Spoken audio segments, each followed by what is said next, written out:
Hello, everybody. Welcome back to the newest episode of the Theater Enthusiast podcast. I'm so excited to welcome our next guest. I'm happy to call her a new friend. We fell in love when we met in Brooklyn. Yes, I went to Brooklyn. Shocks a lot of people. Um, excuse me as I cough. She is a writer, an actor, a teacher, an award-winning writer and performer. Anything else I'm missing about how fantastic you are? Voiceover. Fulbright voiceover. She's Israeli-Swedish actor. She's international. No, No, Iraqi-Swedish, Iraqi. not I don't know Israeli. why. What did I say? I wrote Iraqi down You and said I heard you said Israeli actor. I I was don't like, know oh why no, I I'm said right. no, that's not right. I literally wrote down Iraqi. I don't know where Israeli came from. Clearly, I did not have my coffee this morning, even though I don't drink coffee. Anyway, please welcome Isra. Let's see if I pronounce the last name right. Elsalihi. Did I say it wrong? Yay! Did I get it Yes, right? you did. I will You say, got like, it right. I interviewed last summer. I went to London and I was lucky Hmm. enough to interview the cast of The Shape of Things that they were doing an what was it Yeah. called? An off West End production of The Shape of Things. And one of the Mhm. actors in the show, his first name is Majid. I looked at him in the face and I said, I cannot pronounce your last name. I like on my way to the theater, I listened to him say it repeatedly, like on a recording, and I still couldn't get it. So the cast was gracious enough to like just introduce themselves to hide my embarrassment. But as I come out with it now that I couldn't pronounce his last name. So Gosh. Hey, at least we're getting an inside scoop behind the scenes, if you will, people. yeah, and I already like fucked up that you're not Israeli, you're Iraqi. Just bye. That's I fair. like, yeah. Hello, how are But you? I'm good. I'm really good. I'm having my coffee, which is making me feel alive, and I had a warm shower. Before then, I was pretty dead. I was like, oh my God. But yeah, I'm feeling great right Yeah, I'm gonna have a nice warm shower after this because I am going out tonight. I'm now. not Ooh. partying. I'm finally going to be seeing Titanic off Broadway. Oh my God, my friend Brandon Contreras is Oh in no, no, that. we talked about it. Okay, Oh, we them. did. I texted them last night and I said, Brandon, I am finally Yeah. seeing the show at 5. Let me know if I can say hello to you after. So I will be seeing them after the show quickly before they go and eat Oh, their dinner before their 9 p.m. And I will tell him well, that I interviewed you today. I was gonna say that exact same thing. Oh my gosh. Yeah. That's also, oh wow. Yeah. Okay. Yeah. Yes. Yeah, I just say finally because I've been like meaning to see that show for so long. And I also interviewed him and Lindsay Heather Pierce for my show, and I just never got the chance to see it. And I'm just excited. It's going to be a fun night at the theater and then going out to dinner after with my friends. So it's going to be a fun Saturday night in the city. And then That's tomorrow I great. will sit in my apartment while it rains. And I kind of want to watch The Sound of Music. So that's what I might do. Those are my Okay. weekend plans. And there you go. I'm glad. I'm having dinner tonight with my partner, and then tomorrow I'm teaching acting one at Second City. I Mhm. have a Sunday like morning class, and I don't know what I'm doing afterwards. I think probably just like hanging around Williamsburg because I don't ever go to Williamsburg except for when I need to work. Mhm. And there's cute shops That's around where there, we so I'm went. Like, I love how I was like, oh yeah, I went to Brooklyn. We met in Williamsburg, right? That's where we were. the Brooklyn Art House. Yes, it is in Williamsburg. Okay. It's not like yes, it is. It is. It is in Williamsburg, but it's not Right. like right off the Bedford Ave, if you will. It's a little bit And more. like the fact that I Fur- even went to Brooklyn has shocked so many people that I went to Brooklyn. I'm really proud of you, one. Well, if I I didn't go, we like wouldn't have met. that's true. We wouldn't have, and I wouldn't be on your lovely podcast. So Yeah, and that's now great. we're like new friends, BFF, friends for life. Anyway, so we start the podcast with asking, where are you from? So I was born and raised in Sweden, Mhm. and I'm a Swedish citizen, but both of my parents are Iraqi, so I'm really Iraqi Swedish.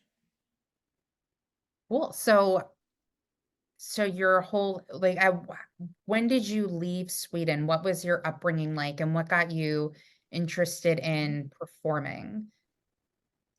Yeah, so when I was I left Sweden I came to the US, well, I will say, in 2015.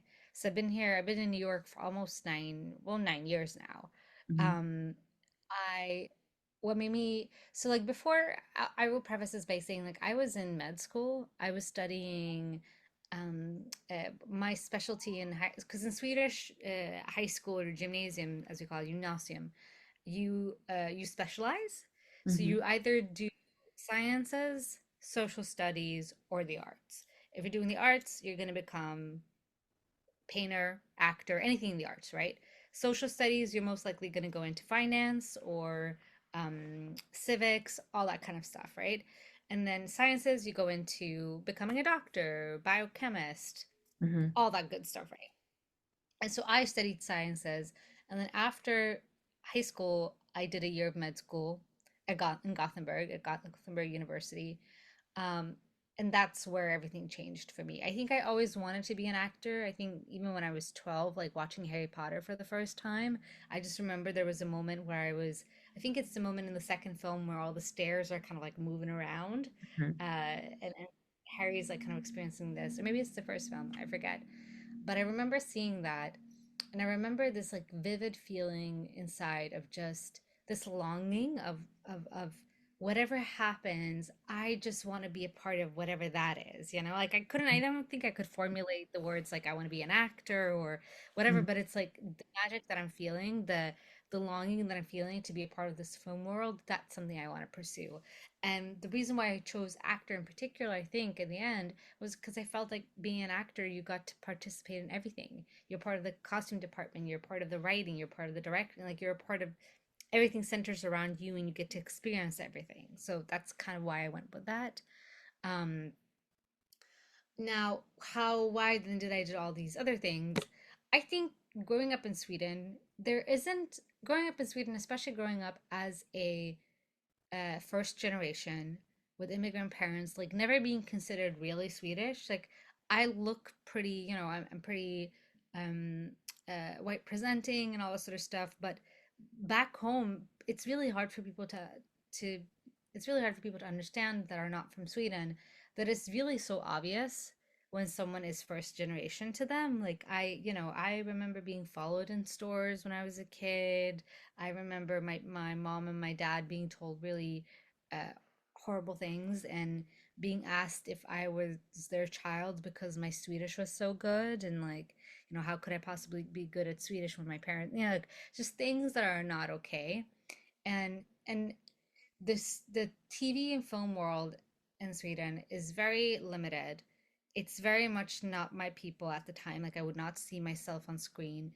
And it just wasn't something that was a part of my everyday. We don't have like schools, unlike the US, we don't have theater clubs, right? Or drama clubs. We don't have that kind of stuff. That's not a part of so unless you're choosing to specifically go the direction in high school of theater or the arts, choosing that specialization, you're not really exposed to it. And so there's a lot in my world that said that there's no way that you can be this thing because that's just not a door that's open to you. And it wasn't until my at the end of my first year in med school that I kind of had an aha moment. I went into class one day and we were like 120 students in this big lecture hall with a professor at the very bottom, and talking about whatever he was talking about. And I had this moment of just like, this is not it.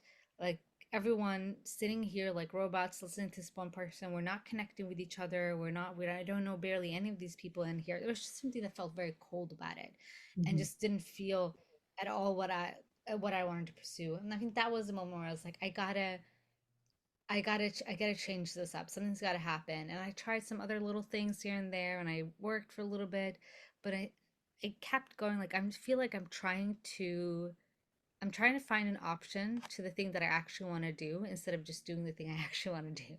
Right? Mhm. Like I'm trying to find a safer choice Yeah. instead of just being like, well, this is what I want to do, and so I should try to at least try it, right? And so I enrolled in because in Sweden you have to do, in Sweden there's now four. There used to be only three. Now four drama schools. There are kind of like the main schools. It's sort of similar system to the UK, right? Where you have RADA and Lambda. You like have these. You have Yeah. some theater schools, but there's like the big ones, right? Mhm. And in Sweden, it's a similar thing. We only have really four big ones. And if you haven't gone to any of those schools, you are not going to have a career in acting, most likely there, if not by a miracle, right? Because people Yeah. are hand selected from those schools. Casting directors, all the casting directors lecture at those schools and like handpick their students afterwards for their projects. So it's very like, it's very, and they only audition every other year and you get in on average on your fifth try. So if we're going based on statistics, I would be getting in on my 10th year of trying. Wow. And so I didn't want to wait 10 years, first of all, to go to acting school. I wanted to start somewhere. And so I did this course that didn't have that same requirement. And it was more theoretics. It was like you learned about Bertolt Brecht and all this other stuff. And mostly it was all you read the literature, read plays, but there were also some workshops, some sort of acting similar workshops. So I did that. And I remember the first day I was there, we were all doing like a massage circle, which today would be very weird to do in Yeah. an acting class, but It's like, also I thought just it was like so like high school, college. uh-huh. I don't know if I Yeah, was it ever a totally. part of it. Maybe I was. I don't know. It was so long ago. Just aged myself so much. But anywho, I remember going into that and just being like, this feels really great. Um, and I loved the US. I had gotten a Fulbright scholarship the summer before, 2011 summer.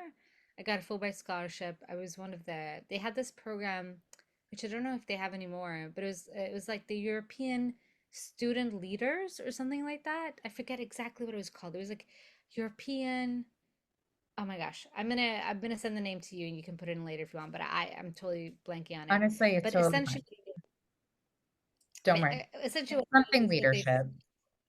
something European student leadership, something, something, environmental student, blah, blah. Yeah. So, anywho, um, we were all selected from all over Europe. I was selected from to represent Sweden. Then you had two people from the UK, two people from France, two people from Germany, one person from Spain, one person from Norway, one person from Denmark. Like they had representatives, essentially students of all over Europe. And we went to Arizona, to NAU, Northern Arizona University, to study a summer environmental conservation and environmental stewardship, essentially. And we went to the School of Forestry, and afterwards we got to present our projects to the Department of State. So we went to DC, like did that whole thing as well. And this was all when I was like 19 or something, but I just loved it. I loved the US. I loved the people I met. I loved Arizona and Utah that we also visited a lot. Um, it was a fantastic time. And anywho, I feel like I'm going on so many tangents right now, but either way, I knew I wanted to study acting. I knew I wasn't going to be able to do it in Sweden. I was going to wait 10 years. I wanted to come to the US. I especially wanted to come to New York. I just had so many. I'm a big like 90s kid, like a big 90s films and everything's always in New York, like going from Home Alone to like all kinds. It just like felt right for me. And even at a young age, like one of my favorite cartoons when I was a child, or favorite Disney movie, I will say, was Oliver and Company. And I don't know if you know that one. A lot of people don't know it. I've heard of it. Um, I don't remember if I've seen it. I'm sure I have, but I've heard of it. I feel like a lot of people haven't. But either way, it was about this like little tabby cat that's abandoned, and he gets Hmm. to I'm take on. visualizing the poster in my head now. Well, it was they had a music by Billy Joel, and in the first opening scene, there's a cartoon version of Times Square, and they kind of go from far and they zoom into Times Square. You have the old Coca-Cola sign in the middle, and in New York City, and like it just like has Yeah. like a Billy Joel song going on. And I just like from that moment, I always wanted to go to New York. I don't know. I was just felt like there's an acting scene there. It feels like it's right for me. I never had any plans on going to Los Angeles or anything like that. That just didn't feel like it was going to be me. Hmm. I couldn't afford to go to the US and to go to Strasbourg. So what I did is I worked 2 years at home. Like after I had this drama course, I stayed at home and I worked for 2 years. 4 jobs a week. I worked as a tutor. I worked as a customer service for our version of the MTA, which is Västtrafik. Hmm. Um, and I also worked for Canal Digital, which is like a channel, like selling their subscriptions and stuff like that, and dealing with their customer service. And what was my fourth job? I'm forgetting right now. I might have sold magazines. I have no idea. I did so many jobs. Point Hmm. is, I did a lot of jobs, and I worked all day, every day, and saved up to pay for my first year of tuition. And then the rest I took in loans, because in Sweden you only get a limited amount of loans. You don't get as much as you need. You just get a certain amount, and that's all you get. That's why I needed to work for those 2 years in order to complement that. Hmm. Did my 2 years at Lee Strasberg Theatre and Film Institute, graduated, and since then I've been working professionally and doing all kinds of stuff, working TV, film, theater, some voiceover, writing, doing a lots of commercial work as well.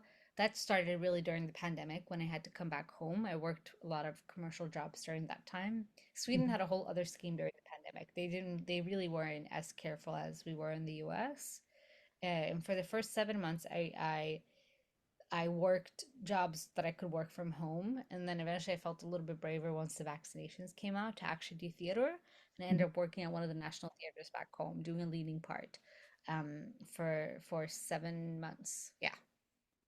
That's wild. Sorry, I'm just like, that's so fascinating as I sit here with my hands on my face. Like, tell us more. No, I don't know if good. you do want to talk about this because, like, if there's ever a moment where you're like, I'm good, I don't need to talk about it, we can skip. What was your parents' reaction to you being like, I don't want to be a doctor, I rather be a performer? I ask this because I feel like when people want to become performers or they want to go into this industry, there's a lot of hesitation from their parents or their family members or whomever because it's such an unstable industry.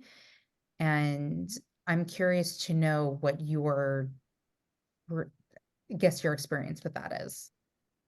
Yeah. No, I felt totally comfortable talking about this. And I love that you said, in general, uh, because I feel like sometimes, and you're not doing this at all, which I really appreciate, but sometimes when people ask me this question, I feel like it comes from a perspective of like, oh, you were raised with Middle Eastern parents. They must have been really harsh on you. But the truth is, every parent like, regardless of what your cultural background is, all parents, most of the time, are really adverse to someone making such a risky life choice, right? To Yeah. them. So that's Hmm. something I want to point out. I'm so glad that you did say, like, you didn't specify, you know, I'd also just like um, to say I do agree with you because this is an audio that people are listening to and they're not seeing the video. The agreements on my face when you were saying these things, I'm like, mm-hmm, yep, yep. So 100%. And no, I yeah. don't, So yeah, I mean, my parents, when I told them that I wanted to pursue it, they're like, have a backup. So yeah, that's why I have a degree in yeah, communications and here I am. So, it like I totally feel you. My parents, up until very recently, actually, still what they would do is so initially my parents were very concerned. They were mhm, very concerned. yeah. But both of my parents having come to Sweden and having to had to give up on their dreams and restart their lives, they were very adamant as well in their within their worry that they wanted us to do something that would make us happy because they didn't get that same opportunity to pursue their dreams. Yeah. So they were just very, even though their dreams were more logical, right? My mom was a food chemist, and like that's a whole, like, we can go on for a very long time about that. But We can do essentially, another podcast episode called the Theater Enthusiast Podcast, not about theater. I would love that. Yes, we will do a follow up. Yeah. Uh, And we'll just talk about food chemistry. just food chemistry and how racism struck again. Ah, gosh darn it, racism. Yeah. Oh, no. Okay. Um, again, I'm like, people are not seeing my face as this stress, so like maybe this is not coming across as Oh, no, no, comedy. no, But no. Fine. Uh, anywho, so yeah, they were very adamant on me following my dreams, even though they were worried, and but they didn't think I was. I don't think they thought I was really serious about it, and I don't think it was until I graduated and I started working that we're like, oh, this is actually some. She means business when she says that she's going to do this, and Up until recently, though, whenever I didn't do well, or whenever I had, like, say, like I had a big audition and it didn't go well, or I didn't book the job, and I would come to my mom and I would, say like, "Oh, I didn't book that job," or if I was unhappy with anything, Mhm. like, oh man, it's like so hard surviving in New York as an actor. Like if I would say something like that to my mom, she would immediately use it as sort of like a, see, told you so, it's difficult, you should change profession. That was still happening up until recently. Now more so it's not happening as often. Mhm.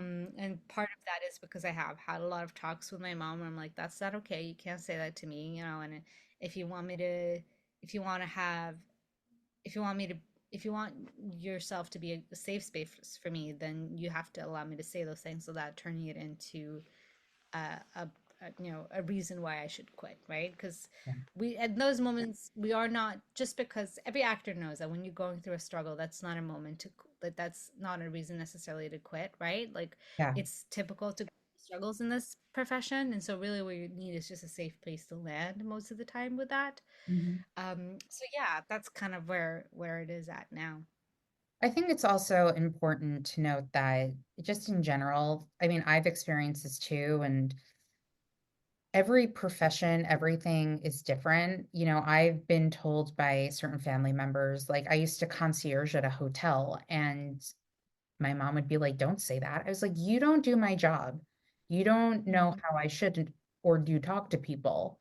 Like, just you don't understand. Like, I'm not going to tell my mom, like, oh, you're a nurse. Well, make sure before you inject a person with the needle, be like, it'll be fine. Like, you're not going to say that. And I think it's hard when people aren't in the same profession or don't understand again, what's English?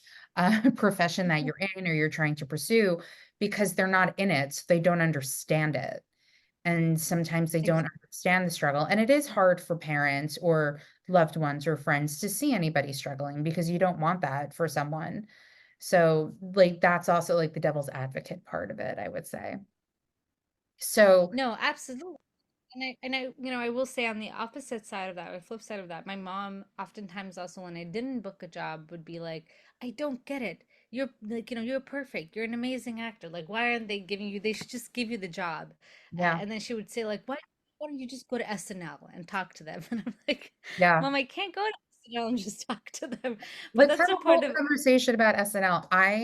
When I was in high school, yeah. and somebody who I was friends with looked me dead in the face, dead in the eyes, and said, "You need to be on Saturday Night Live." And I said, "Thank you." Uh-huh. And that was it. But I fucking love SNL. And sorry. Me You also like work at Second City, so we can get into that later. But just, you mentioned too. SNL, I got very excited. Oh yeah, I love SNL, and yeah, absolutely. And I also studied sketch writing at Second City. Like I Yeah. finished their sketch writing program, and Mhm. now I teach there. I teach acting. But yeah, that's yeah, absolutely the Oh no, we're gonna get epitome of. into like you working at Second City. It's on the agenda to talk about, but Oh yeah, I'm yeah, not worried. It yeah. just came up, so yeah. Oh no, it's But yeah. organically on here. Yeah, so once you finished at Strasbourg, like Mhm. what happens next? What was the next step in your journey? Yes. So, well, the next step was Oh, really actually, my really visa. question. Let me just ask this. So there are some conservatories or schools that don't allow you to audition outside of the program while you're studying. Was Strasbourg like that? Strasbourg was not like that. Okay. However, I couldn't really audition outside of the program because of my visa situation. Okay. And Because so I'm, now we're on your visa yeah, situation. yes, Okay. yeah. So we're coming back to that. So what it is that when I was in Strasbourg, I was on an F1 visa, which is also known as a student visa, essentially. And when you're on a student visa, you're not allowed to work at all in any shape or form. So if I were to audition for something that I would then be paid for, Mhm. then that would be me. So I couldn't do that, which was a really not a, which was very tragic because I feel like a lot of people had that experience of auditioning and being able to sort of get that experience during those 3 years outside of school, which was beneficial for them. On the flip side, also, I do think that a lot of my fellow students at some point spent a lot of time auditioning to the point where they were like skipping class or not being present in school. And that wasn't great either for them, I think, in the end. I Mhm. like the fact that I had these 2 years where I was only focused on school and I was learning to to develop the craft and be the best actor I can be at that time Mhm. before going out there and presenting myself to people who are in a position to hire me. Mhm. Yeah. So what happened with the visa situation? So you were saying like once you Yeah. were done with Strasbourg. So once you've done, so the way it works is that once you've done like a 2 year program or a Mhm. completed program in the US, you get what is called OPT, which is 1 year visa. It stands for optional practical training, which is basically you get to work for a year legally within your profession. After that, you don't have a visa. So what you have to do after that is you have to get an artist visa, which is what I did, which I am on now currently. It's my second artist visa. An artist visa will be valid for about 3 years at a time, usually. No more than 3 years, but sometimes less than 3 years. And what it is that it gives you the opportunity to work within your profession. Mhm. So you could work with anything that is related to acting, either as an actor or like for say an acting teacher, something that has to do with your profession. But you're not allowed to work in any other way. So it puts a lot of restrictions on people income wise. It's a really difficult visa to get. You have to prove that you're in the 10th percentile of your profession in order to get it. You have to have work lined up for the next 3 years, which is these deal memos that they call them. You have to have recommendation letters, a portfolio of everything you've done to showcase that you are a working actor who's not only a working actor, but a working actor on big projects with big people. Like essentially, you have to, yeah, show that you're in the 10th percentile of your profession. And me having had zero experience before I got to Strasbourg, I really had that 1 year of OPT to get all of this experience, to build a case strong enough for me to be able to get an artist visa. So my goal as soon as I left school was to book as much work as I possibly could, hope that those jobs did well, that Mhm. those projects did well, and to prepare my case for the 3 year visa, which is gathering all of this information, building this portfolio. I built like a 700-page portfolio. Oh, wow. We're just yeah, like it was so much.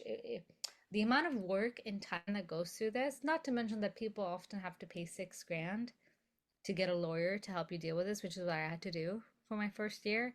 And for example, now I can say I'm looking towards getting my green card, which as an artist, which to apply for is about 20 grand. So financially, this is also a huge undertaking, which is Yeah. something not a lot of people and on top of that, I will say one last thing is, and could be good for anyone who's like potentially thinking about getting an O1 or is in a similar position that I was to.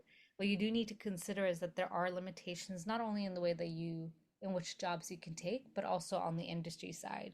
So, for example, like I remember in my first year and even going into my first artist visa, I would have meetings with agents and managers and I would, perform for them and I would get great feedback and we would love to get you on as our client. And then they would find out that I had an O1 and they would be like, okay, great, come back to us when you have a green card. Like that happened a lot.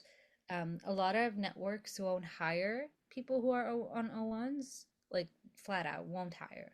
CBS is one of them, I believe. I don't know if it's maybe changed now. I don't want to, but for a long time at least it was CBS would not do that, Law and Order, any of those shows, like never will you see anyone there that's not a green card holder or citizen.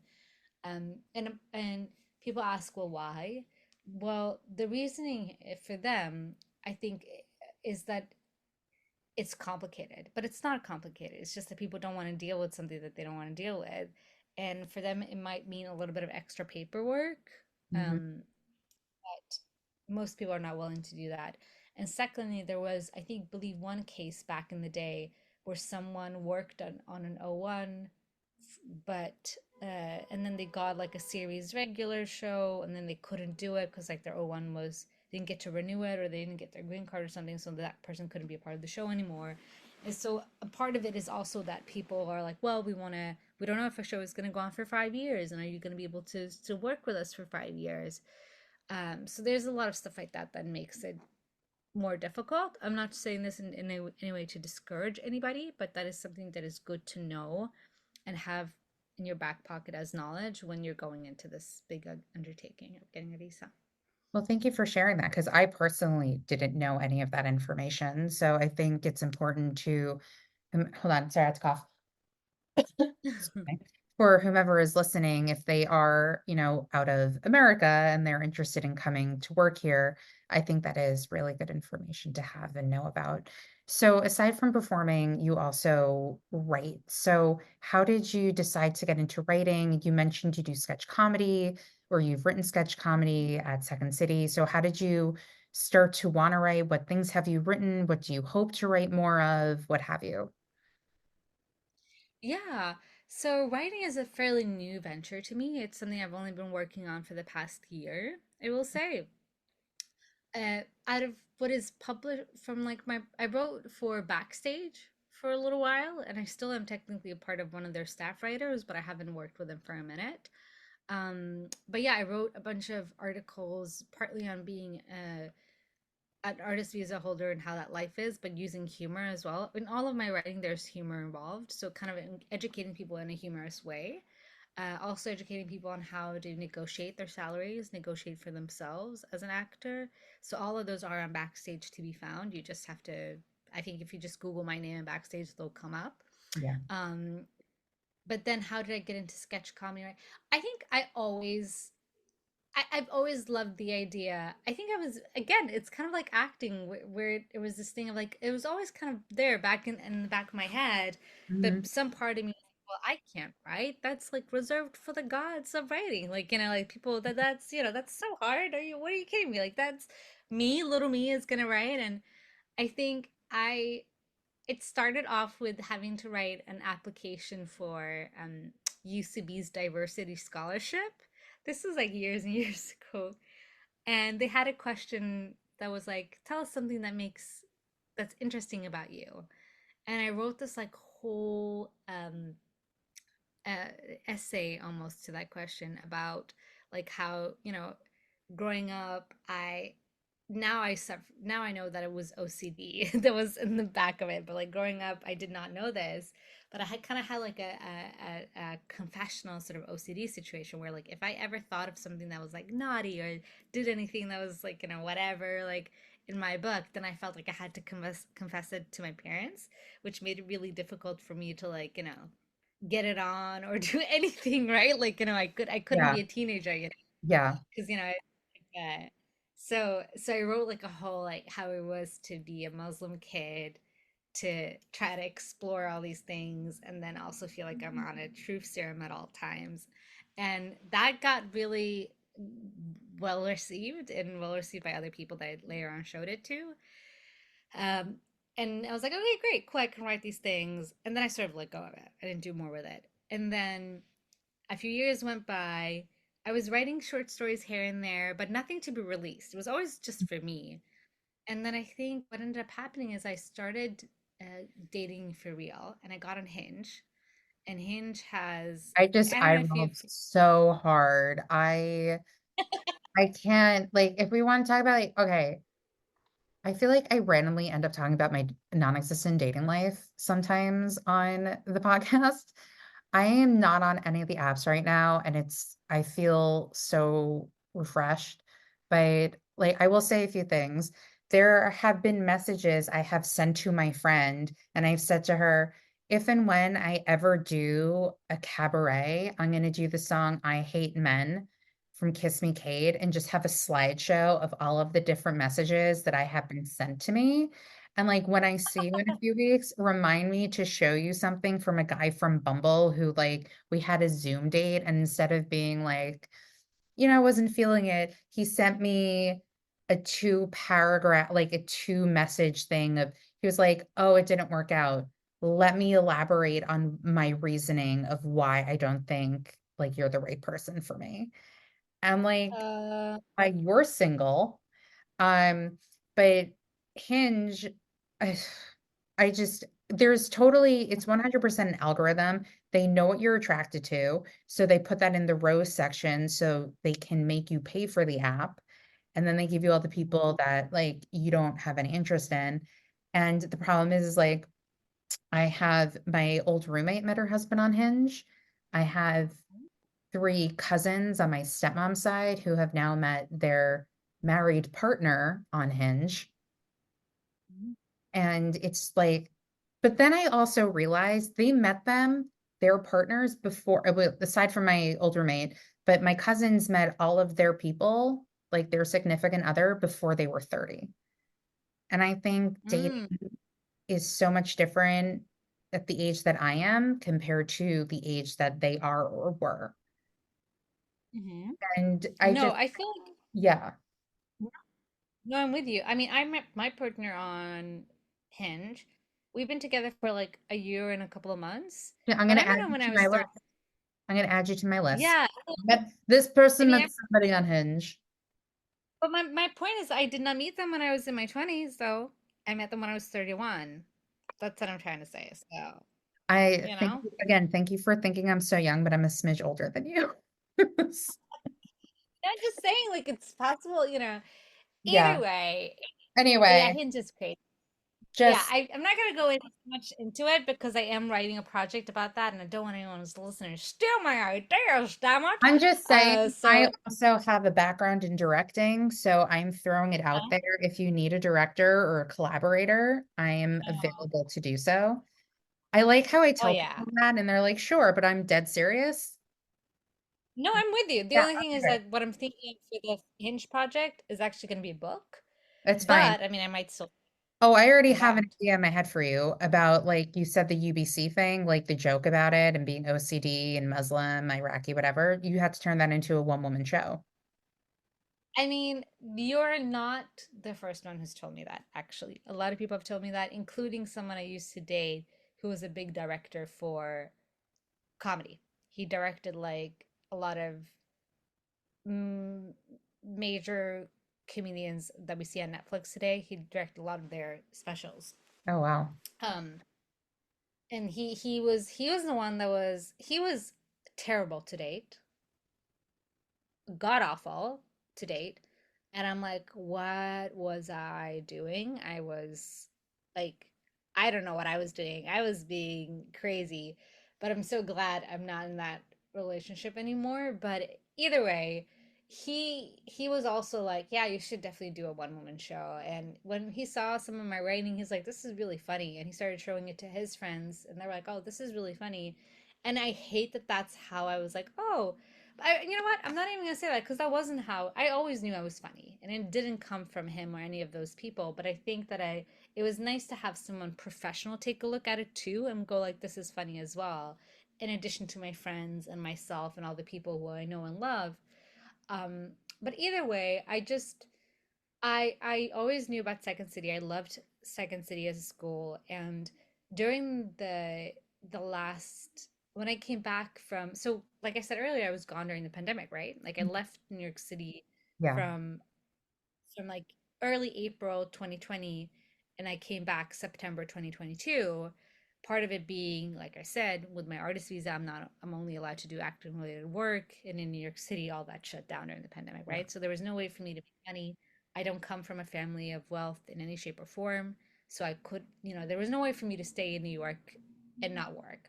Mhm. So I went back home. I did, I worked for 2 years. I did a lot of commercial work for Volvo, for like Circle, any like Swedish brand you can imagine. Almost booked a job for IKEA too, and then that would have been the trifecta. But I did like absolutely for Your Volvo, and I might as well infinity get this. rings. Come on. What's that? What is it? Infinity stones, infinity rings? I don't know. It's a Infinity? Marvel. Yeah, a Marvel I've seen like three Marvel movies. Isn't that I like have no Avengers? Wow, you can clearly tell we've seen like Endgame. Is that it? idea. Yeah, I'm it's not saying Infinity Stones. Okay. I auditioned for Marvel, Mrs. Marvel, which was like the Look, Middle yeah. Eastern. Marvelous Yeah, I Mrs. auditioned for. Maisel. Hmm. No, Oh. this is Marvel. Oh, Mrs. Marvel. Got it. I'm thinking Marvelous Yeah, Mrs. Maisel. So I thought you're like, I which, auditioned by for the that show. way, I loved, and I would have loved to have been a part of that show. Are you kidding me? Tony Shalhoub, one of my favorite actors, I love him think we so actually much. talked about this the night we met too. We Maybe talked about we did. Maybe we Maisel. did. All Yeah, coming back. Marvelous Mrs. What's that? No, I've tried to, and I think I said to you like how she's like, I only have 4 minutes. You have 4 minutes. And I actually like timed her stand up and it was longer than 4 minutes. There you go. Yeah. See, Rachel Brosnahan. Mm-mm-mm. No, it's good. But oh, we got so off track, but I love that. Let me That see. honestly, it What? happens all of the time on this podcast. We were talking about your one woman show and how you're super funny and how Yeah. you always like Second City, and then you went back home because of the panorama, and then we got off track because you were saying how you didn't work for IKEA, and then I went on a ramble about Infinity Stones. There we go. Yes. I brought it back. You did bring it back. So when I Figured it out. came back from the pandemic, I kind of felt a little bit like I was starting up from scratch. Like a lot of the people I knew were gone, were no longer here, and work was kind of slowly trickling in and things are happening. So I was like, okay, I have to do something to preoccupy my days, otherwise I'm gonna go insane. And I'm like, well, there's Second City was doing online courses at this point, like in addition to in-person courses. Because for those who don't know, Second City at that point only existed in Chicago and Toronto, Yeah. and I'm in neither city. So I was doing these online courses, and they had a scholarship, and I applied for the scholarship, and I got it, and I kept getting it over and over again, which was fantastic, and that helped me pay for most of my education there. But it was sketch writing. Their writing program is sketch writing. So I did writing 1 through 6, and then in 6 you end up doing a showcase. So term 5 and 6 is basically you. Term 5 you finalize the sketches that are going to be part of the show, and then term 6 you essentially produce the show, put it together, have actors and all sort of stuff. And for us, we did a screening online. So I started it that way, and I just loved it. I loved it. I loved it. I loved it. I love writing sketch comedy. I love the aspect of it where you don't have to have a full length story in mind. You don't have to, because I think part of what was scary about writing to me initially was that it's such an undertaking. It felt like I have to now produce this whole screenplay. Like all these characters, and they have to have magnitude, and they have to have depth to them, and storyline needs to be interesting, and all. There was so much more pressure on writing a full length project. But once I started doing sketch, it was like, no, you don't have to do that. You just have to have one singular funny idea, and then you can build on that. Um, and so I did, and I worked with everything. I did musical theater sketches. I did inanimate objects a lot, animals a lot, um, just very weird sense of humor. And yeah, ironically enough, I struggled the most with sketches that were just two people and sort of normal, but which is, and I say ironically because I'm an actor who deals with doing a lot of dramatic, like Mhm. grounded work, very like person to person. So something that I could do very well as an actor, but I couldn't write Yeah. about so much. Like what I enjoyed writing about it, what I did well was the more sillier Yeah. things. Yeah. That's so interesting you say that because, like, I remember when I was in college, I directed a play, and a lot of people were surprised about the choice of play I decided to do. I directed How I Learned to Drive, which is a dramatic piece, and everyone Mhm. was like, "Why are you doing dramatic? You're so funny. Why aren't you directing a comedy?" So, like, for me, I mean, during the pandemic with these virtual play readings, I think I directed like one or two comedies, but most of them were dramas really, or like a Mm. dark comedy. So it's just very interesting how that works for some people. And they also say like the best dramatic actors or like the best comedians or what have you. So it's just very interesting how that all is. But I think it's whatever you're the most comfortable with, or maybe for you, it's like I'm comfortable performing it, I'm not comfortable writing it, or if that Mm. makes sense. Yeah. I mean, yet I would say. I think like my initial, I'm getting more comfortable writing that kind of stuff now, but I think initially it was easier for me to just write silly, funny sketches. Mhm. And that's how I am very much in life. Like I do bits with my friends and family all the time. I'm a constant bit person, Mhm. to the chagrin of my partner. He's like, I'm learning to love bits. He's not a bit person, Oh, but I I'm a can't wait bit for person. us for like to actually hang out because I've always said my spirit animal is a cross between Sally O'Malley and Mary Catherine Gallagher, which ironically are both Molly Shannon characters. Ah. Yeah. Yes. Yeah.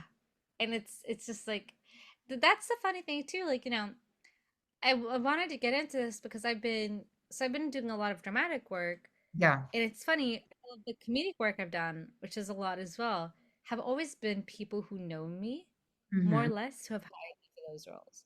Yeah. And dramatic work has almost singularly been people who are casting directors I have no affiliation to Mhm. hiring me for that work.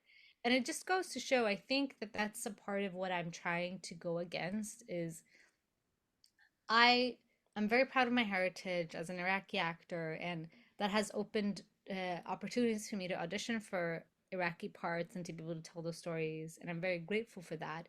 But I think we have a tendency in the world right now, especially the theater world and TV and film world in the US, of kind of putting people in certain boxes depending on what their ethnicity is or where they and for me, like, I think up until very recently, and still not quite, but very recently we've started to play with it.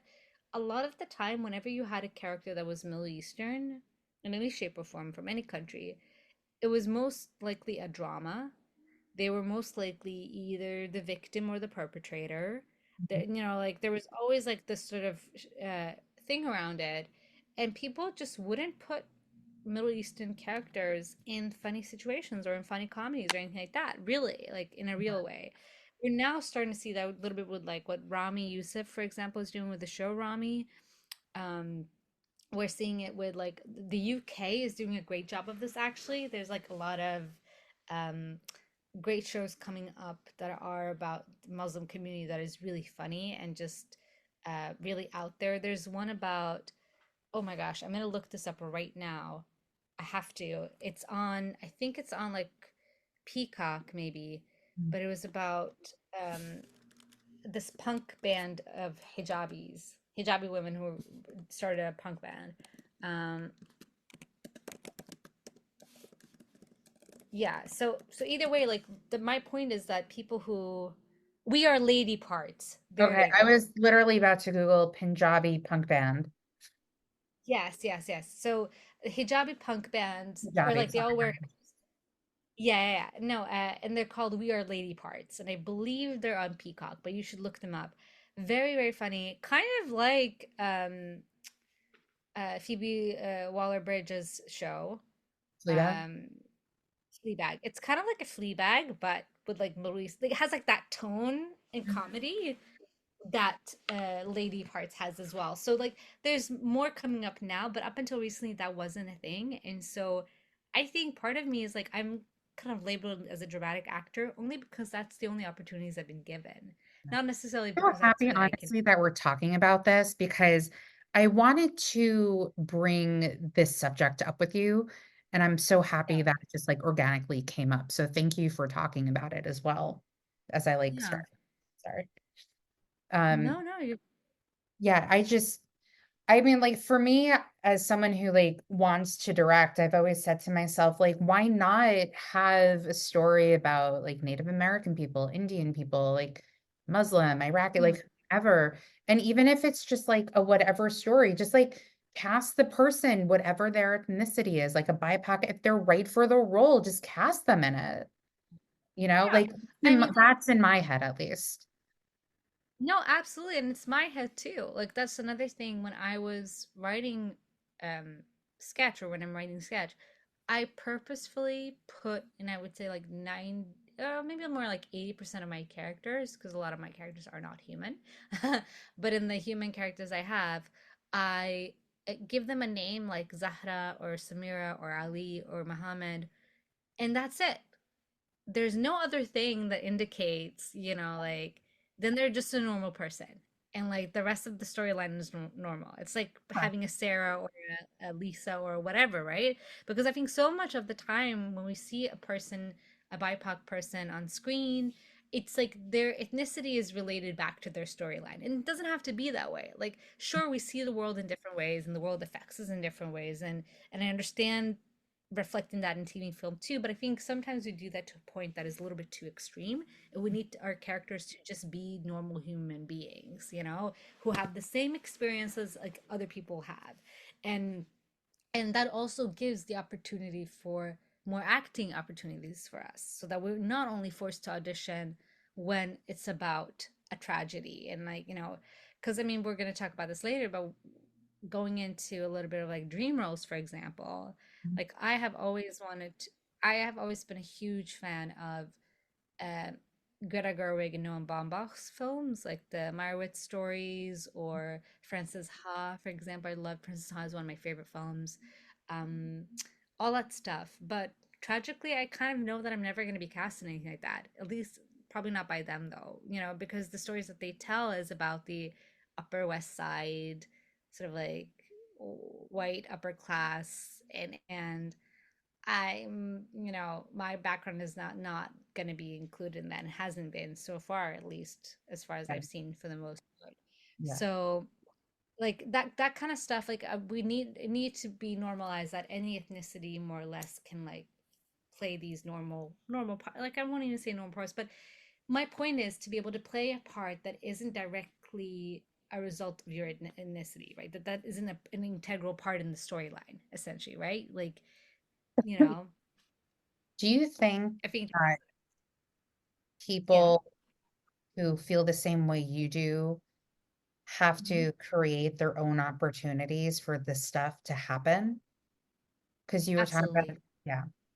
So that's why we need to absolutely. work on your one woman show. And it's going to be called Look at Me, Iraqi-Swedish, and here I am. Terrible title. Look at all the things I can do, and it's just a show where I do all the things that are just like, You want a here Jimmy I Aaron am, just impression of doing an impression of someone? Here it is. I don't know why that just came into my head. I was just like thinking, because I was on Instagram the other day and I've seen these videos so many times of him doing impressions of different people. Like he just like morphs his face into like Clint Eastwood and De Niro and whomever else. So I don't know why that just came into my head when I was talking about this. honestly, I am having an idea right now for something that we should do, but I don't want to tell it on air No, because someone's gonna we'll steal our talk. No, it's fine. We're gonna talk. I talk like that's why when I talk to people on this podcast, like I get so many ideas in my head for them that I just get like so excited. I'm like, ooh, because it's a moment for me as my hands are nobody can see this. My hands are like heavily spirit fingering right now.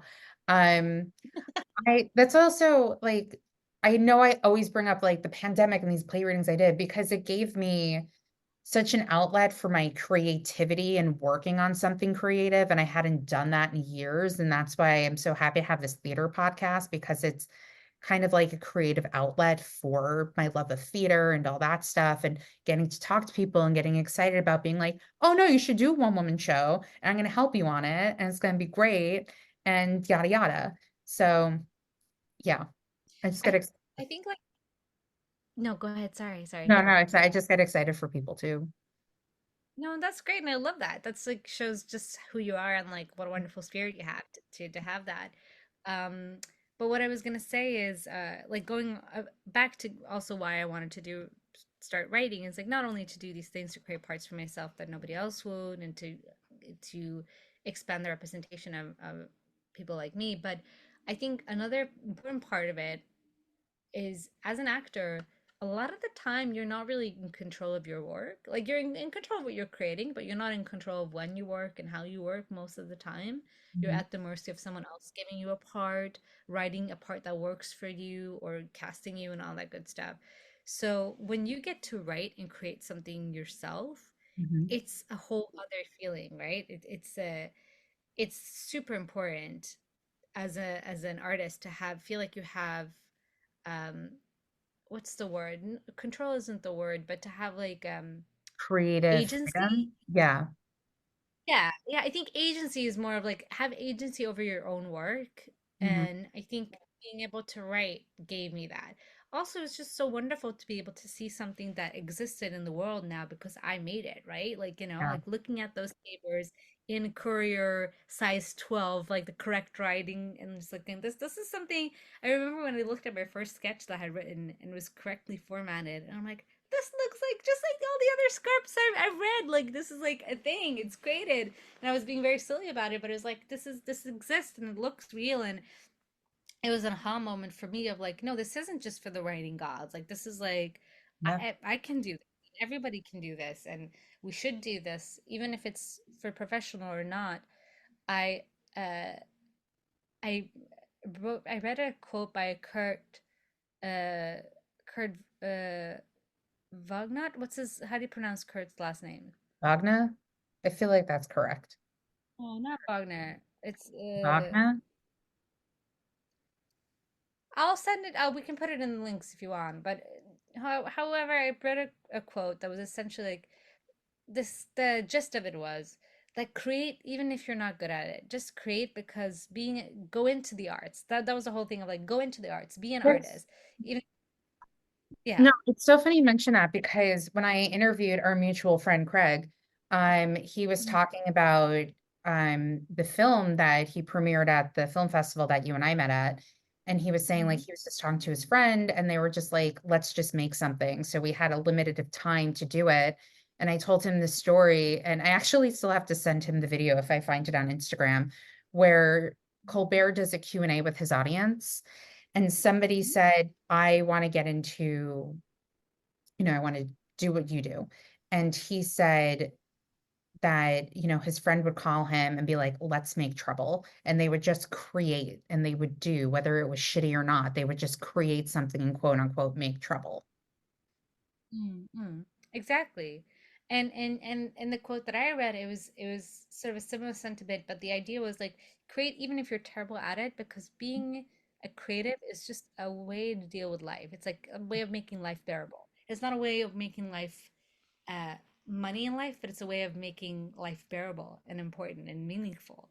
And that is equally important, if not more, right? Like we're always gonna for anyone who's worried about becoming an artist and worried about the security and all this sort of stuff, I will say that no matter what happens, if you are the type of person who is a hustler, who's a hard worker, who knows this about yourself, whether or not you're talented or whether or not I mean, I'll take that statement back because I don't believe in talent. I think a lot of the time is having some sort of affinity and then we're just working hard and Mhm. learning and being passionate. I think that's what talent is. I don't think anyone's necessarily born with any sort of like particular advancement in that sense. Um, but my point being, I feel like I lost track. But yeah, for anyone that's in that position, just know as long as you're a hard worker, you are passionate, you have the grit, even if you don't quote unquote make it, or even if you're not a full on working actor at all times, you will find a way to survive, right? You will most likely not have to deal with being unhoused or dealing with that kind of stuff, so you will be fine. What I think people need to ask themselves, are they fine with having like are they fine with giving up a certain lifestyle? If you're someone who maybe wants like a luxury lifestyle, then this isn't the profession you should go into unless Yeah. you have some sort of like money from, like don't get into this banking on like booking a multi-million dollar film within like, whatever time period. But be happy and do this for the sake of just wanting to do this and being in the search of being an artist. Like I think for me, a lot of the time it's just the hunt and the journey and the like that the milestone is never reached. Whenever you do something, there's always something higher that you can do, or there's always further to go. And I like that. I like that I'm not stuck, or that I'm not like, that I have a job where like I know that this is my 5 year promotion and then this is my 10 year. There's none of that in acting or being an artist. It's just like you do the work and then it's all an adventure, and you got to be okay with, a little bit with the unknown, even though it's hard, but you Mhm. got to be okay with it. Yeah. Now I have Into the Unknown in my head from Frozen 2. Ah. So, how did you get into teaching at Second City? Yes. Okay, so when I graduated, a few months later, I found out that they were creating a second city in New York for the first time. And I did not, and basically I reached out to one of my previous teachers and I asked them if they had any contacts at the Second City in New York, if they had any content information, and they gave me the email of the artistic director there. And I emailed them being like, hey, I'm a recent graduate. I loved Second City. I love the community there. I want to continue to be a part of my community here in New York. I'd love to just meet up with you for coffee and see what the scene is like here. And just like, kind of like make create a connection, more or less. Yeah. That was my only intention. Hmm. I also wanted to know more about the comedy writing industry in New York because for the longest time I've been a part of the acting community. I know anything and everything about that part of it, but I do not know much about the writing aspect of it and like how that works. How do you get started in getting a job within comedy and sketch writing in New York City, right? So I wanted to find out that too. And I met up with the artistic director, Donald, and we had a long chat and it was great. He was very generous with his time and very like, knowledgeable and all that good stuff. And I told him about my past and my experience as an actor, and I've taught a little bit here and there in smaller places. And he was just like, "Would you have any interest in teaching at Second City?" And I was like, "Sure, I would be interested." He's like, "Well, great. We have a site that's going to be open. You can send your resume there, and if we have a position, we'll have a position. Right now, we're not looking for anybody because our first term is set. We might look for people for next term." I'm like, "Okay, great." And I kind of thought that was sort of like the brush off you get, right? Like it's like, yeah, do this thing, send to them, general email. It wasn't like he gave me a specific email to send or like, Yeah. and so I did that, and that was that. I didn't think of it more. And then a month later, he got back to me and he said, if you're still interested in teaching, we would love to bring you in. And I came in and I saw like one of the main stage shows that they were doing at the time, like the Best of, which is a show that they do because Second City in New York is both a theater with a paid working theater company and a training center. Mm. So they were doing a best of, which is sort of like the best sketches from all time from Second City, while they were at the same time rehearsing and creating their own show, which wasn't ready, which is now premiered and got rave reviews in the New York Times and all that good stuff. So anyway, Donald asked me to come in, and I did. I saw that show. I hung around. The next day, I came in for official interview, and I think within a week, I started teaching acting. I was supposed to teach acting one, and I ended up teaching acting two instead, which was more advanced but a lot of fun. And that term went fantastic. We had a showcase at the end. I was so proud of my students. They did so well. And a lot of the people who saw that showcase from acting one decided to pursue it because they saw my students. I know this for a fact because they've told me this, that they saw how well my students performed and they assumed that, well, if the students are great, then the teacher is probably great too. So they ended up taking my class. And so a lot of the students I currently have in my acting 2 class are students that saw that showcase. And this term, what's new for me is I'm also teaching acting 1. So I have now 2 classes that I teach there. Wonderful. So, what are the types of things that you bring to teaching your students, and what Mm. specifically the differences between acting one, acting two? What are you teaching them? What have you? Yeah, so acting one is more of an introductory course. There's a lot of cold reads, a lot of two-person scenes, just to get people comfortable with acting and the basics of acting. So that's a lot of what I do there. There's more improv in acting one than there is in acting two. For me, it's hard to say. I really work with each individual student where they're at and what they're displaying me or what they're providing me with. So it's hard to say like what is my technique overall because I really adjust it to whoever I'm working with at the time. And that's a part of me having studied method acting, but then also taking courses at HB Studios that's more like Uta Hagen, and then working with Labyrinth Theater Company, which has like, all different kinds of techniques, and I worked with Stephen Adley Gargas as a playwright there, with David Zayas and Maggie Flanagan of Maggie Flanagan Studios. So I have a lot of different techniques under my belt. Mhm. And so I look at the students, I see what they need at the moment, and I adjust my technique according to that to them. So that's acting one. Now, acting two, we exclusively work on monologues. So everybody brings in monologues. And what we do is that every week I introduce them to a new technique. So the first week is Stanislavski, um, method acting, that kind of stuff. Introducing them to sense memory, emotional memory, that kind of stuff, right? Then the second week is usually Rudolf von Laban and doing that type of more physical, gestural theater. And then the week after that, it's Michael Chekhov and on and on. So, like each week, there's a new technique. The course is about 7 weeks. And then the final week, we do a presentation. And throughout the weeks, they work on different monologues. So they can bring in the same monologue, but I recommend that they work at least on 2 to 3 different ones throughout the course so that we can have variety and variety for them as well.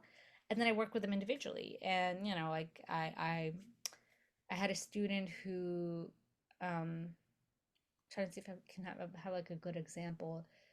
Uh, and I mean, most of the time it's just, yeah, it's making sure they understand what the monologue is about, Mhm. and working with them physically and having challenging them a little bit, like asking why did you make that choice, or like where does that come from, why do you think that this character acts this way. A lot of times it's working with them physically. These are newer actors most of the time. They're not people who have studied acting for a very long time, so it's like looking at what they're doing physically. People's nervous tics comes out, so giving them challenges to get rid of those nervous tics. Like, for example, one thing is like, I gave one kid the direction of like, for the rest of this monologue, you are not allowed to move from that one spot. And you're not allowed to move your, certain parts of your body and then do the monologue. Um, but a lot of the time it's like helping them build in ups and downs and variety, and keeping it from just being a Mhm. one monotone feeling or mood throughout the monologue. I had a student who chose a monologue about a boxer that kind of lost everything. Um, and that boxer character is supposed to struggle health wise, and this my actor was not portraying any of those things. He wasn't struggling health wise. Everything felt very easy to him. Yet the whole monologue is about how he's struggling with Mhm. his health and how he can't do this and that. So I gave him the direction of going out in the hallway and running back and forth 10 times as fast as he could, then come in and do the monologue. And he did, and he was out of breath. And like there was this whole other life to that monologue because he was Yeah. living like the character would. And so essentially what the students do is that they pick whatever they enjoy about each technique each week, and then they try to build it into their monologue, so that it's sort of a sampler course of what Techniques. is Yeah. what you might enjoy. Yeah. Yeah. So I'm happy you brought up technique because I'm always curious to know for people who have studied technique or they know different techniques. For you as a performer, do you use a certain technique when it comes to performing or a certain character? Do you use different ones? Or you're just kind of like, I just do my thing and just have at it? I would say I do my own thing, I Yeah. think. I do my own thing. It's also something that comes to you when you have had experience for several years. You start like scaling down and you start finding what kind of works for you. And it is different every time, right? If you have a more challenging role, you might have to apply different techniques to kind of get to the core of that character. But at one point or another, and this is something I tell my students too, you have to just let go of all that and then go with it, you know? Um, that is something that's really hard to teach. I feel like people just learn that over time, that they find what works for them. For example, if I'm working on a very dramatic part, a lot of the time I need, like, I can't be having fun with my castmates and kikiing and like talking and having the best time before, but like I need my private space, right? Like I'll go into my dressing room and I'll be there like half an hour before I have to go on stage so that I can focus, I can get into my part. And I need that silence and focus in order to do those dramatic parts. If I'm doing something more comedic, then I actually am the opposite. I like to chat to people before and get that energy going. And so it really, like, you find little ways that work for you. And that's a part of the course too, is like I ask them to try to figure out what works for them. And then before they have to go up and do their monologue, I always tell them you have all the time in the world. If you need to go outside and prepare and do whatever you need to do, then you can do that, because it's about them learning what works for them, really. So you mentioned the wanting to work with like Greta Gerwig and Noah Baumbach, but what other like dream roles and or projects would you want to do? I mean, I think absolutely, like working with them and sort of I feel like in a way I've already done smaller short films that are in the vein of Noam Baumbach and Greta Gerwig and that, but I would love to do a major indie film that Mhm. lives in that sort of space.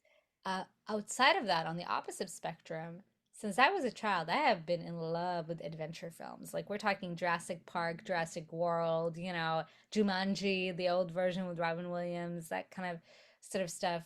And so I would love to be a part of that now as an adult too. So if anyone wants to hire me, if anyone knows anybody at Jurassic World, and they I need, think it should start off as a sketch that you write and you put yourself in it, and then you just kind of like take it from there.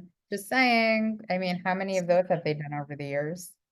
you know, So yeah, something like that, or like Fantastic Beasts. That's the Harry continue Potter. off kind of Harry Potter. I actually haven't Yeah, seen the last one, the something of Dumbledore. I still have to watch that yeah. one. So this is a whole other thing I have, although I don't support J.K. Rowling in any shape A or lot of form. people, yeah, I think yeah. Yeah, I wanted to make that clear. But I did grow up with Harry Potter, and I do have a lot of love for those films. But I think there's one thing, like I haven't watched the very last episode of not episode, the very last film of the Harry Potter series. So the last film is a two-parter, right? I've seen the first part, not the second part.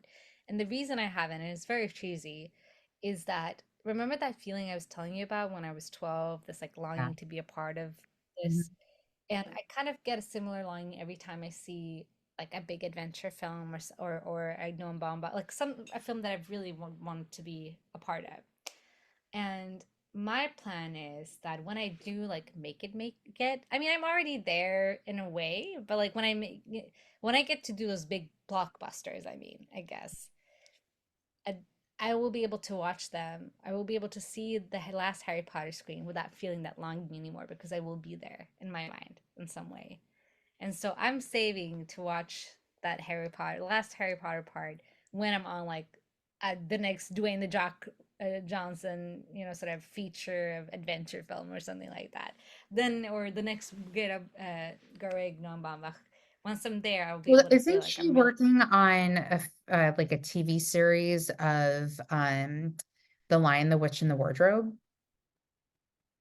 I don't know. Maybe she I is. That think would be an incredible mashup. yeah, I think Yeah. she's doing Lion, Witch, and the Wardrobe as a series. Oh man, I need to find who's the casting director for that Huh. and for it. I didn't see and And if wait, did I even see the first movie? I don't think so. you I read the book, the first one. Sorry, what were you saying? No, no, that's I was just saying, like, well, I need to figure out who's casting it, and if anyone has an insight, DM me. Well, But yeah. what's your top going theater experiences that you've had? Yes. Oh, this is such a good question. I have multiple ones. I think over the pandemic, I saw a lot of great theater in Sweden, actually. Particularly at a theater called Folkteatern, which is means directly translates to the People's Theater, and they do sort of more of they're very much uh like they're like an off Broadway. They would be our equivalents of like Second Stage or Atlantic and stuff like that. Um, I saw a great play there called Solitaire by Lars Noren, which is very minimal. On the stage, there's just a square of light. You can barely see the actors on stage, and they're all confined within this little square of light. Nobody knows how they got there or what they're doing there or what's going to happen next. And from that unravels all these things. Um, I think, Scandinavian theater a lot because one, they have very long rehearsal periods. Like the production I was in, we rehearsed for almost 3 months, Oh three and wow. a half months or so. And here you don't, I mean, most I think the most you usually get is like 4 to 8 weeks at a professional theater in the US. So it's a whole other thing. The people are lived into their characters in a whole other way. They've explored every way possible to find those little nuggets. And it's very intimate. Even a theater that has spent all that money rehearsing and putting in that into the production still won't have that many seats most of the time. So it feels really intimate, Mhm. which is something I miss about here. But my top theater going experiences in America have been, most of the time those little indie theater experiences, and within musical theater, for example, I did see, so again, Brandon Contreras, a friend of ours, he was in Almost Famous, which Mhm. I got the privilege of seeing when that was in San Diego, because I was also doing a show in San Diego at the Old Globe. We were both at the same theater. That's how we met, but different. They had different venues. And so I saw Almost Famous when it was still like being sort of Yeah. workshopped in a way. Mhm. And beautiful. Like it was a wonderful, beautiful musical with great actors, great cinematography, great choreography is what I meant to say. And Brandon obviously is a gem and should have had a much bigger part in that, but I am not the caster for that, so I will not comment on it. But yeah, like those I think were some of my top theater going experiences. Oh my gosh. And how could I forget this? Sorry, I have so many. Final one. I think my first actual really big theater experience that I was like, oh my gosh, the magic of theater, was at the Old Globe in London because I spent 1 year in Brighton, so I would be it would be like a 50-minute train ride to London, and I went and I saw um Taming of the Shrew, which was not my favorite Shakespeare play, but that's what I they were showing at the time, and they didn't have multiple plays going on; they just had one. Mhm. And I bought like a £5 ticket, which was like standing room, so I had to stand for 3 hours. But on the opposite end of that, I was also able to be like so close to the stage that I could have my elbows on it. Mhm. And I think his name is Day. His last name is Day. I forget the first name of this actor, British actor, but he was just so wonderful, and he had everyone captivated to the point like you could hear a pin fall. Right? It was that fantastic, and I think once I saw that, I was really shaken because up until that point, I'd seen a lot of theater performances that were great, but I just hadn't seen anything that it captured me and everyone else so deeply. Yeah, And it was like, wow, this is really theater is really magic. Like people, this is where it's at. And I yeah, think from there on, that's continued my passion for theater and the arts. yeah. What was your first Broadway show that you saw? Oh, the first Broadway show I saw, I think was oh yeah, A View from the Bridge. Which ver No, wait, that's is do we consider Circle in the Square Broadway? Yes. Okay. So in that case, it was a play with Hugh Jackman, who I totally River, forget the name of. the river. Yes, I chose better yes, word. Mm-hmm. Yeah. yes. That was the first one I saw. Our school gave us free tickets to it, and I went and I saw, it and I thought it was great. Now I need to know which production of A View from the Bridge you saw, because I've seen two on I Broadway saw the one that was directed by Ivan Van Hohe where it rained blood at the with end. yes, and with Mark Strong as one Mhm. of the leads, Yeah, which is I sat on stage for that show. you sat on stage for that show. Yeah, I did. What do you mean? Oh, They you had, wanted the gas? That's yeah, right. they I had had. stage seating and I sat on stage and then it fucking I rained blood at the end and I was like, "Wah!" I like it blew my mind. I was like, tell oh you my God. first. Yeah. Is it Evo or Oh, Ivo? I never pronounce it correctly. I think it's. I've always known it to be Ivan Van Hohe, but I don't know. I never pronounce it I don't correctly. And I've interviewed somebody who did his show last summer in London. They did A Little Life, and I can't remember if I pronounced it correctly or not to them. And the person, my yeah, yeah. No, right, yeah, but no, Evo, Ivo, tomato, tomato, whatever it is, whatevs. it was great. All right. Let me put as I like adjust my bra. Let me like get into my James Lipton character. Isra, Yes. what is your favorite word? Rapscallion. But you had to pronounce it that way. I had to pronounce it that way. I'm so sorry, but that is a must. There's Rapscallion. That's okay. My couch is named Martha, but you have to pronounce it Martha. That's how, like, yeah. And I only I named have it. also. Sorry, I missed what you Yeah, just go ahead. said. No, no, no, I missed what you I just said. it's so hard to respond to these questions because there's so many words I love, but I will say rapscallion is one of them. What is your least favorite word? Oh my gosh. I had this earlier. What is my least favorite word? I would say well, everyone says like moist, but that's not what. Let me see. Yeah, I'm not a big fan of flick. I don't know why. Like flick, there's something about flick I don't like, but I In don't what really have a context? word that Like calling a movie a flick or like you're flicking something off of like someone? flicking something. Yeah. Interesting. Okay. What Mhm. turns you on? I think humor, if being funny, comedy, humor. Yeah. What turns you off? I think ignorance and determination to remain ignorant. is something that really turns me off. Or whenever someone's very stubborn in their views, like this is how I feel and nobody can change me. This is what it's going to be like, to the point where they won't even take someone else's opinion in or listen to them. You don't have to agree with someone, but you can always have like that dialogue. Yeah. So yeah, What is your favorite curse word? dag nabbit.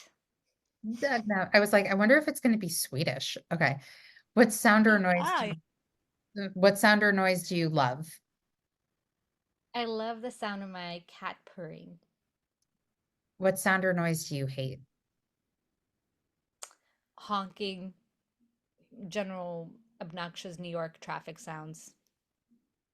Yes, I'm nodding my head so hard right now. What profession other than yours would you like to attempt? When I was a kid, it would have been archaeologist. I think something adventurous for sure. It's got to get you into like the 80th Indiana Jones film. What profession would you not like to do? Oh my gosh. I would not like to be a dentist. And finally, as Mr. Lipton would say, if heaven exists, what would you like to hear God say when you arrive at the pearly gates? Oh my gosh. I'm so glad you're here. We have all your favorite people. Come in. And we have a Diet Coke waiting for you too. And as he would say, here are your students. That's right. So my Here's my cat. yes, as Yeah. I don't know if you can hear this. Speaking of sirens, I have sirens going up the street right now. I don't know if you can hear it or if it's that Zoom thing you can't hear now.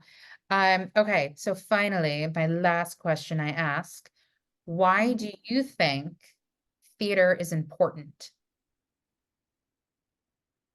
I think that theater is the closest thing we have to actual magic. And I think theater is a huge connector, a huge mind opener, a huge look into someone else's experience other than your own. And those are all very valuable things we need right now in our current political climate, in our current world, is empathy for one another. And theater is a way of gaining that. Amazing. So before we end, is there anything you'd like to add? Problems, questions, concerns, life advice, fun tidbits? Where can people find you or learn more about Yeah. you? The Fun work tidbit. that you do.